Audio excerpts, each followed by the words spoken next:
Live from Idner Architects, this is Issues in Education. Here to lead a roundtable discussion with leaders in education is moderator John Carney on KTRS. In this segment, we talk about some of the new realities and emerging technologies helping us with this. Manuel Herrera is the coordinator of the one-to-one program in Afton School District, Dr. Chris Kilbride, superintendent of Rittner School District, and Dr. Eric Knost. Yes, I got the Knost. You did. Very good. Not? Also, we have Henry Bellman, who is a junior at Pattonville and got the day off from school and is kind of digging life. Congratulations. Yeah, I'm really – I really enjoyed – We're going to make you work for it, by the way, young man. All right, let's start. As this is a portion about the emerging technologies, the one-to-one program isn't, from what I've read, about the technology itself. So talk about the implementation and what it is that you do focus on if it isn't the machine that goes bing. Right, yeah, it's, we try to make it focus on the technology because what it is really a tool for kids and a tool for teachers. And, in the beginning, we try to teach some of the, basics of using a Chromebook and having a computer in the classroom.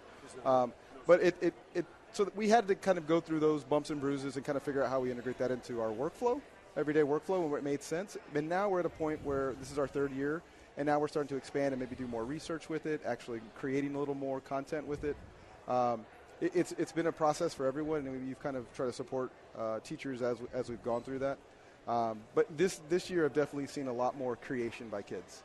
In the beginning it was just a lot of consuming with it because of research, because of just articles, reading, delivering content via an LMS.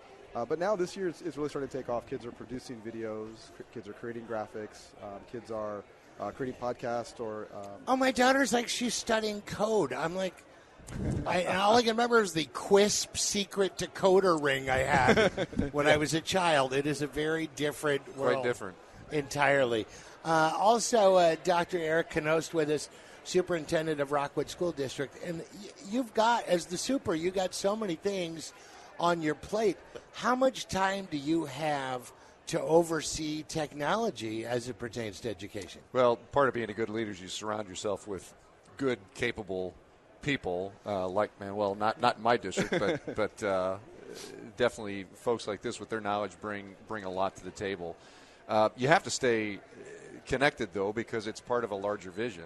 And if your vision is to move students more into the way of innovation, more in the way of hands-on creating products and real-life, real-time learning, technology's got to be a big part of that. So I definitely have a good IT department that heads up all the muscle work, but we meet regularly and talk about how that fits in the vision of the school district. And how much are you able to implement it on an administrative level? We've talked to some teachers and some of the educators, but at the top where it is a lot of organizational stuff that may not affect, it certainly affects a teacher or a student, right, but it's not things that are on their plate. How much employing of technology are you using? Well, personally, obviously, for all the basic reasons, I use technology to do my job. But I think an important point in all of this is that in this day and age of education, teaching and learning going into more of an innovative direction, to touch on something Manuel said, I think when we first started talking to things like one-to-one, student-to-computer ratios, we thought a whole lot of professional development was needed. And what we're finding is these are resources for teachers. These are things that allow teachers to allow students to get beyond the four walls of their classroom. And I always say we're knocking down the proverbial boxes and walls that industrial model schools have been in. Right. Technology is really a catalyst to do that. When we were young, you and I at least, we had, if we were lucky, World Book encyclopedias at home. I still have them. Yeah, I've got 2 sets at my father's house. But if we had those, we had something a little more than a lot of our classmates had. Right. And we could research at home. But it was limited to what was in those volumes, which was pretty expansive. Right. But technology allows way beyond that. And in the creative aspect, too, that you touched on earlier, is wonderful. And one-to-one, Manuel Herrera is from there. it's more like not so much about the technology, but the implementation of it, what the effects are on the kids, but also dealing with how to give them those tools outside of the computer lab. So how they have those things all the time. So how do you deal with that? Because you're not with them all the time. You know what? All we can really do is while the kids are in the building, is to try to support them and teach them kind of the appropriate uses and ways to use it as a tool, as a resource of for information.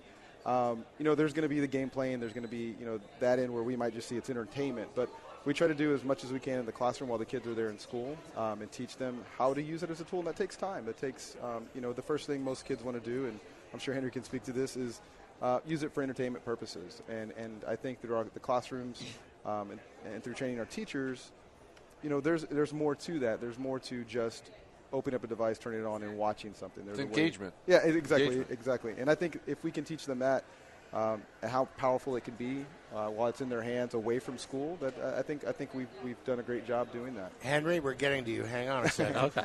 As part of this is about emerging technology, and obviously you're a lot more submerged in this than I am.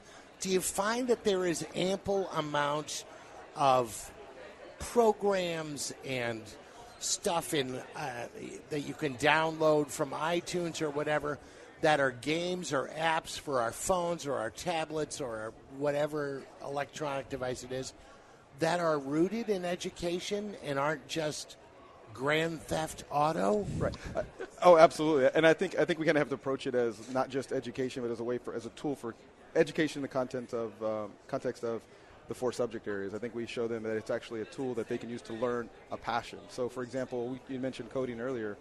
We start kind of introducing those concepts to kids in 2nd grade. We just recently did a project where we taught kids kind of some of the basic concepts of coding. In 2nd grade? In 2nd grade. Wow. And, these guys aren't producing these, huge games or anything, but, it's just teaching the concepts, teaching logic, and how apps work on their phone. And so hopefully that sparks a passion where they not only use this phone as a way to consume those games, but now, you know what? I kind of have an idea how these work. Maybe I can take this back when I go home, because maybe I can take this home, or I have a device at home, where I can create something. I can teach a robot or a machine how to respond to a command that I might give it. Henry Bellman with us, a junior at Pattonville, and got the day off to be with us today. And got a T-shirt. I didn't even get a T-shirt. Did not.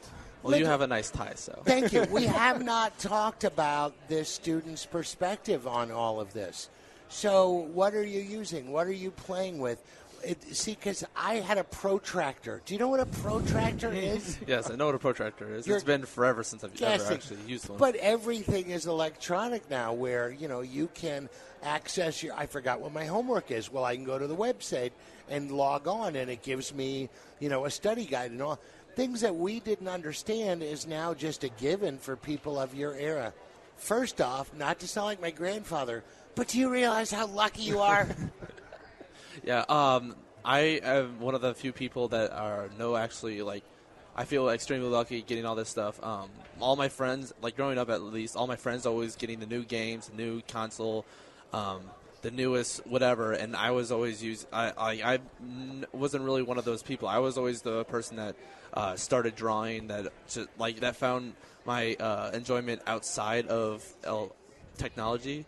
It wasn't really until I think it was 6th grade that I really started getting more into technology and all that. So for high school, and I think now for middle school, we have the 1-to-1. Each of us have our own MacBook laptop. For freshmen, the very first thing you do, day 1, download 20 games. Every freshman has downloaded at least 1 or 2 games to their laptop, guaranteed. But then after that, we start to realize that there's more than what we can do with just a certain game. The way our laptops work. So I was in video production, and next year I'm going to actually do Pirate TV, which is our personal TV plan. The administrators and the tech guys will actually download Final Cut Pro, which is very best, probably one of the very best programs for editing videos on our laptops, and only those students will be able to use it. So we use Final Cut Pro and Motion. Motion is for more animating text and stuff, and then Final Cut is for video. Then also, I'm part of robotics. Of course, I'm not the programmers because I didn't learn when I was in second grade. But I'm not a programmer, not a builder. I'm more of the design team because I like taking pictures, taking video, writing stuff. Like that's more of my like the kind of things that I do. But a lot of my friends, longest lasting friends are. They're the programmers, they're the builders, and what we have is an application. I forgot the name of it, but it allows us to program on our personal laptops, so we can program in and out of school. Well, it's nice to see that you are choosing to use the implements that were made for education as opposed to the Minecrafts or whatever games are out there. And I have a feeling Dr. Knost and Manuel Herrera and I, in the course of our lifetime, will go to a theater and see a movie made by you.